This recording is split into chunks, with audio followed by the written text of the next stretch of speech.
In the cold and bustling streets of New York, 13-year-old Ethan walked with his small hands tucked into his pockets. The air was crisp, but the only thing on his mind was his mother's birthday gift. Maria had always been his greatest supporter. Ever since his father had abandoned them years ago, she had been both a mother and a father to him. She worked long hours at a cafe, returning home each evening with tired eyes. But no matter how exhausted she was, she always greeted Ethan with a warm smile and a tight embrace. Ethan wanted to get his mother something truly special. He kept thinking about the golden necklace she often admired in the shop windows. "I'm going to buy it for her," he told himself. But there was only one problem. The necklace cost far more than the money he had saved. Yet Ethan was not one to give up easily.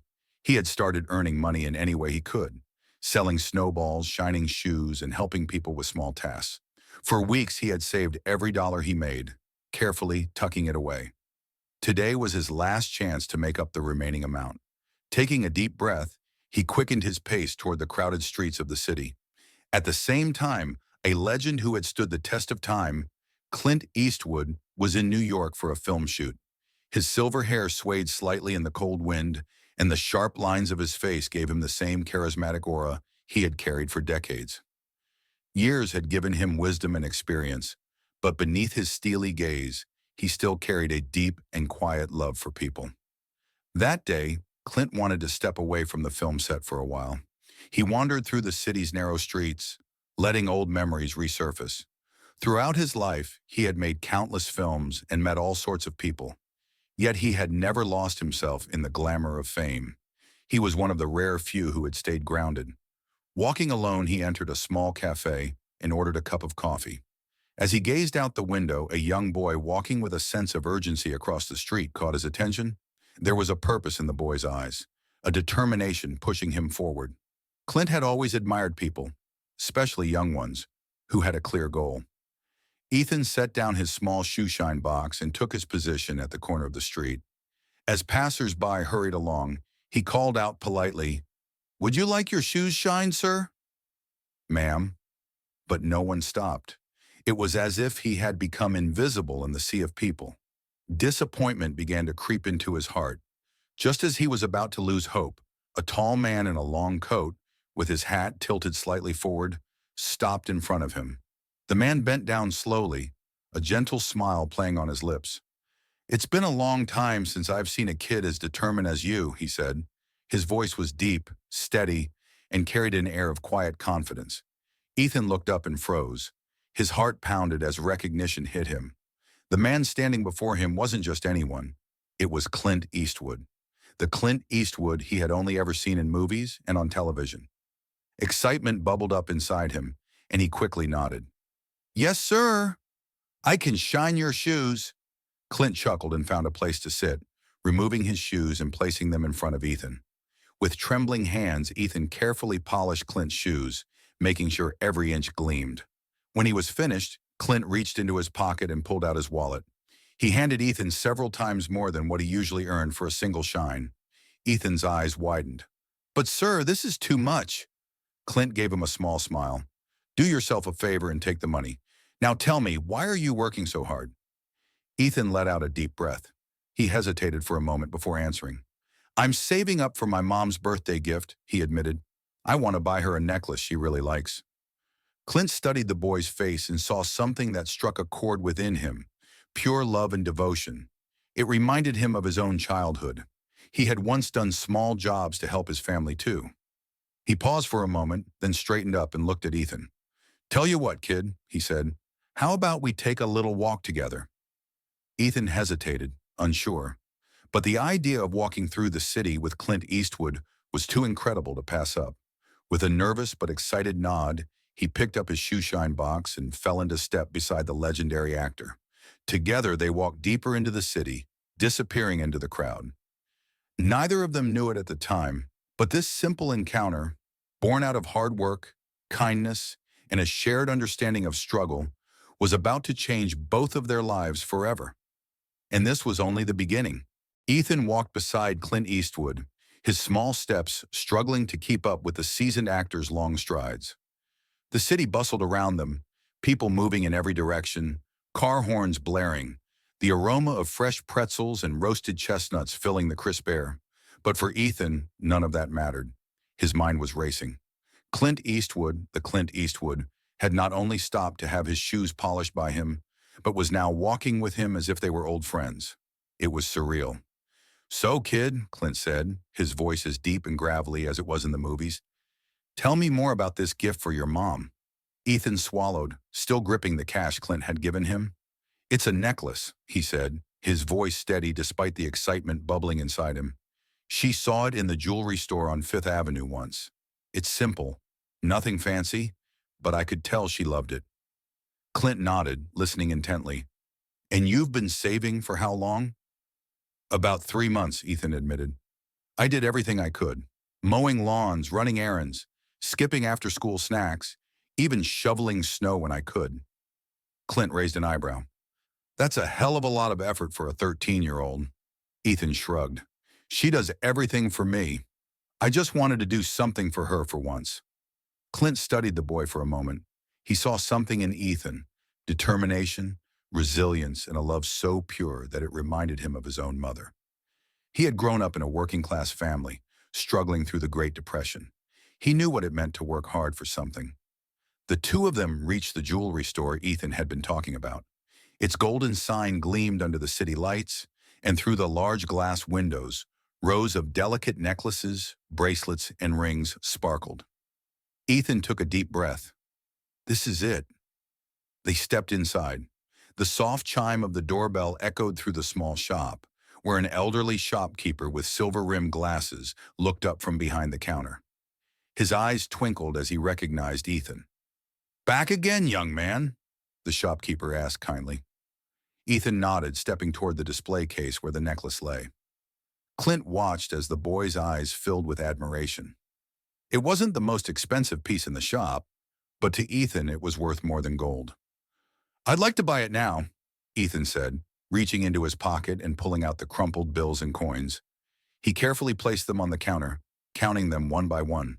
The shopkeeper began tallying up the cost, his fingers moving slowly across the register. Ethan held his breath, hoping he had enough. But then the shopkeeper frowned. "Son," he said gently, "you're a little short." Ethan's heart sank. He had done everything, saved every penny, worked for months, and it still wasn't enough? He bit his lip, trying to keep the disappointment from showing. Clint, who had been watching silently, stepped forward. "How much is missing?" The shopkeeper hesitated. "He's about $20 short." Ethan's stomach twisted. $20. It might as well have been 1,000. Clint reached into his pocket and pulled out his wallet. Without a second thought, he placed a crisp $20 bill on the counter. Ethan's eyes widened. "No, Mr. Eastwood, I can't." Clint raised a hand, silencing him. "Consider it an early Christmas present, kid." Ethan hesitated for a moment before finally nodding, gratitude welling up inside him. The shopkeeper wrapped the necklace in a small, elegant box, tying it with a satin ribbon before handing it to Ethan. "Your mom's a lucky woman to have a son like you," he said warmly. Ethan held the box carefully, as if it contained something fragile and irreplaceable. His heart swelled with pride. Clint watched him, a faint smile playing on his lips. "You did good, kid." Ethan looked up at him. "Thank you," he said, his voice thick with emotion. Clint simply nodded. He had done many things in his long life, played heroes on screen, directed award-winning films, stood in front of thousands of adoring fans. But this moment, standing in a small jewelry store helping a kid buy a gift for his mother, felt just as significant as any of them. As they stepped back onto the busy street, Clint glanced down at Ethan. "So what's next?" Ethan grinned. "I give my mom the best birthday gift ever." Clint chuckled. "I think you just might." But what neither of them knew was that this small act of kindness was only the beginning of something much bigger. Ethan could hardly contain his excitement as he clutched the small, elegantly wrapped box in his hands. Every step he took toward home felt like an eternity. The moment he had been working toward for months was finally here. He would finally be able to give his mom something special, something she truly deserved. Clint Eastwood walked beside him in comfortable silence, his hands tucked into the pockets of his coat. He wasn't a man of unnecessary words, but something about Ethan's determination had struck a chord with him. In all his years, he had seen plenty of people chase after fortune and fame, but rare were the ones who worked tirelessly for something as simple and selfless as a gift for their mother. As they approached Ethan's small apartment building, the boy stopped at the entrance and turned to Clint.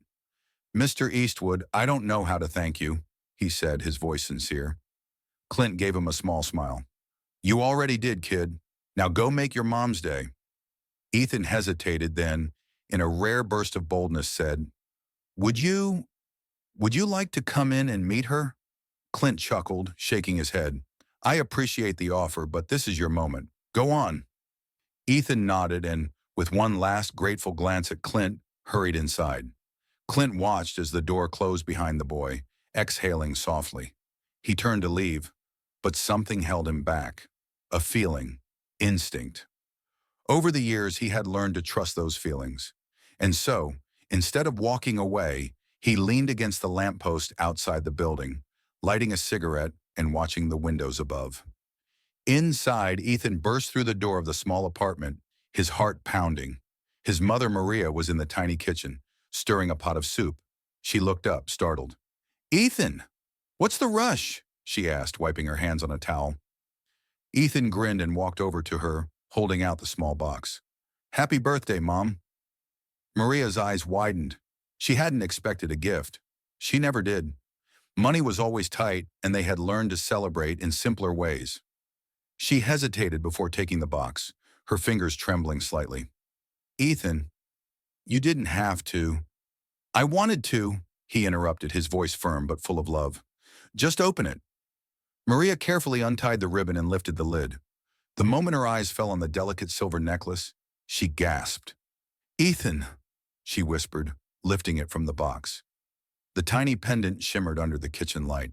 "This is beautiful." Her voice broke, and before Ethan could react, she pulled him into a tight embrace. "You didn't have to do this," she murmured into his hair, tears slipping down her cheeks. Ethan hugged her back, feeling warmth spread through his chest. "You do everything for me, Mom. I just wanted to do something for you." Maria held him for a long moment, overwhelmed by emotion. She pulled back slightly, looking at him with misty eyes. "How did you afford this?" Ethan hesitated. "I saved up," he admitted. "I worked all sorts of jobs, and I had a little help from someone." Maria frowned slightly. "Who?" Before Ethan could answer, the phone on the counter rang. Maria wiped her eyes and reached for it. "Hello?" A deep, familiar voice came through the line. "Is this Maria?" Maria blinked. The voice was calm, steady, and had a certain weight to it, as if it had been shaped by years of experience.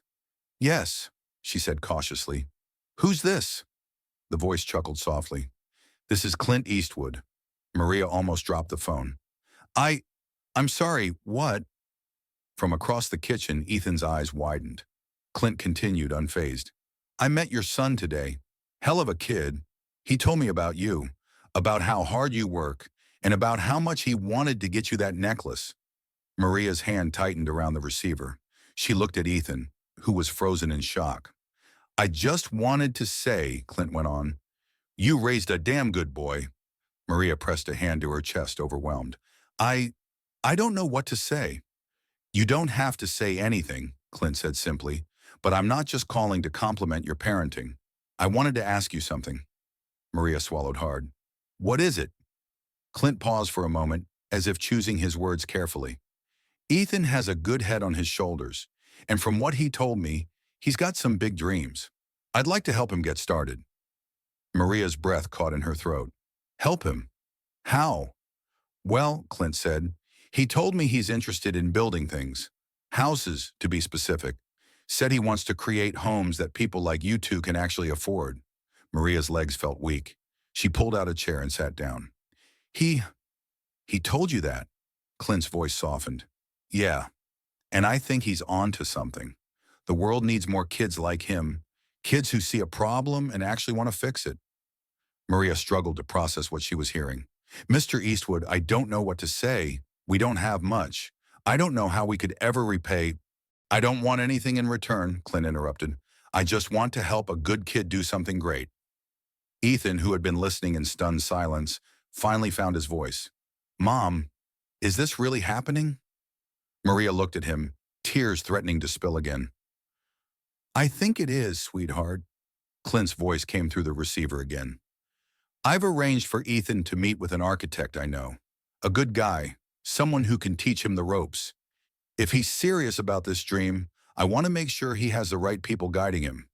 Ethan's heart pounded. I, I don't know what to say, he stammered. Then don't say anything, Clint said gruffly. Just promise me you'll take this seriously. This isn't a handout, kid. It's an opportunity. What you do with it is up to you. Ethan clenched his fists, determination flaring in his chest. I won't waste it, Mr. Eastwood. I promise. Good, Clint said. Then let's get started. Maria wiped her eyes, still trying to comprehend everything. Thank you, Mr. Eastwood. Truly. Clint's smile could almost be heard through the phone. Don't thank me yet. The hard work is just beginning. And with that, the call ended. But for Ethan and Maria, a new chapter had just begun. The morning after Clint Eastwood's unexpected call, Ethan woke up feeling like his life had shifted overnight. For months, he had been focused on one thing, getting his mom a necklace for her birthday. But now something much bigger was in motion. He sat up in bed, staring at the ceiling, trying to process everything. Clint Eastwood, a man he had only ever seen in movies, believed in him, not just in his ability to buy a gift, but in his dreams. The thought both excited and terrified him.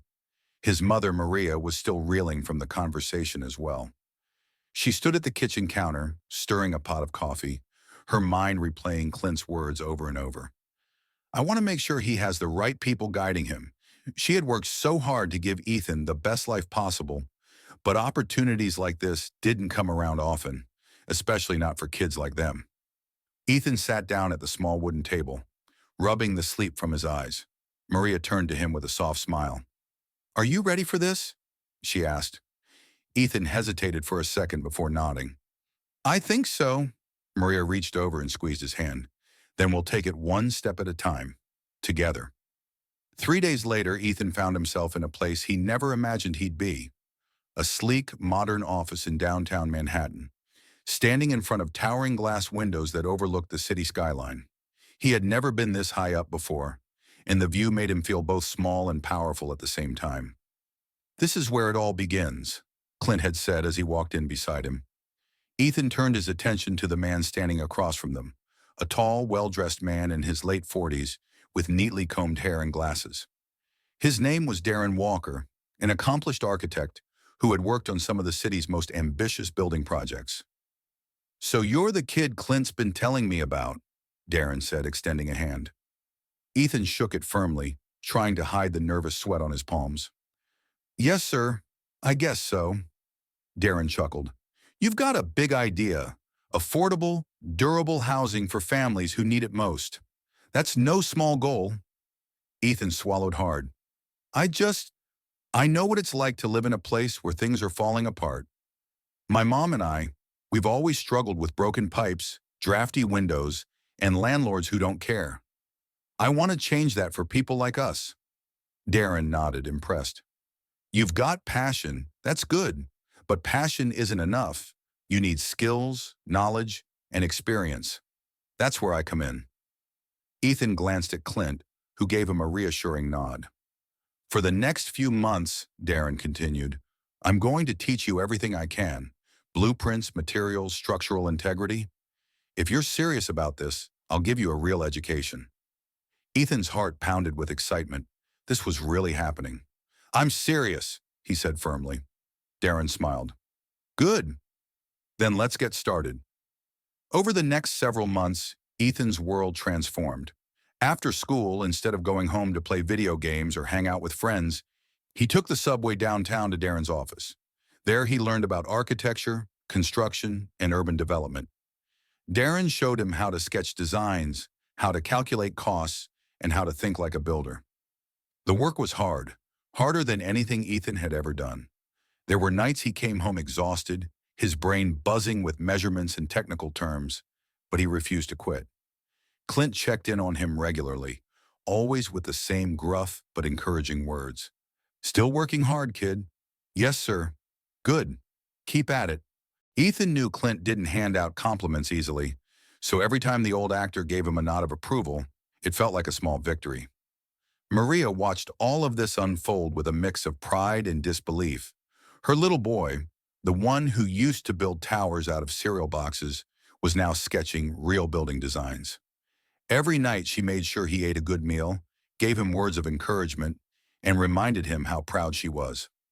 6 months into his training, Ethan got a call from Darren.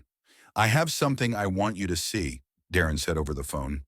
Ethan arrived at the office, expecting another lesson, but instead Darren handed him a folder full of papers. "What's this?" Ethan asked. Darren grinned. "A real project." Ethan's eyes widened. He flipped through the documents, his breath catching as he realized what he was looking at. It was a community project, a plan to build affordable housing in a struggling neighborhood. "You've worked hard, Ethan," Darren said. "I think you're ready to contribute. I want you to design a prototype for one of the homes." Ethan nearly dropped the folder. "Me?" Darren nodded.